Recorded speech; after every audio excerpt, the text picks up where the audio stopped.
В Цхинвале 7 июля пройдет первый в этом году традиционный вечер национальных танцев «Иронкаст». Молодежь республики сможет продемонстрировать красоту осетинских танцев и просто отдохнуть от привычной суеты. Как отметил руководитель управления культуры городской администрации Игорь Тасоев, мероприятие планируют проводить еженедельно до конца лета.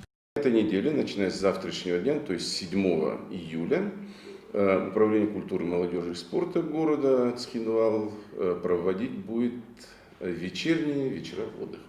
Начало в 19 часов 30 минут. Значит, это будет состоять из Иронкаст, осетинские танцы. Будут несколько номеров, где будут принимать участие те, которые занимаются этим делом профессионально. Ну а дальше, я думаю, наш народ, наша молодежь очень активна. Они тоже будут принимать участие в этом народном хореографическом движении.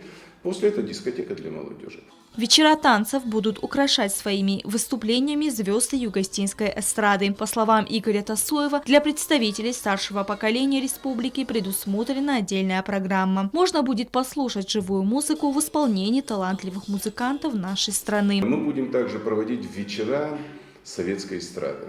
В это же время, или во вторник это будет проходить, или в пятницу, будет живое исполнение советских песен. Все это действие будет проходить в Пионерском парке. Я думаю, что будет весело, зажигательно. Мы ждем всех наших родных, наших соотечественников, горожан города-героя Цхинвала. Мы приглашаем и молодежь нашего города, и тех, которые, скажем так, родились в советское время. Для молодежи будут организованы различные спортивные состязания и викторины. Тасоев отметил, что молодежь всегда принимает в них активное участие. Единственная маленькая такая междустрочная подсказка для молодежи нашего города. Мне очень хочется, что когда в Иронкаст, чтобы наши красавицы были в платье, вот не в спортивном одеянии, а именно в платье, потому что все-таки грация осетинки, она в платье смотрится. Вечера отдыха мы будем проводить не только для молодежи и старшего поколения, но, конечно же, и для младшего поколения тоже. И для, потому что некоторые приходят со своими детьми, родители. И, конечно, с детьми будем проводить какие-то игры, маленькие подарочки будут получать.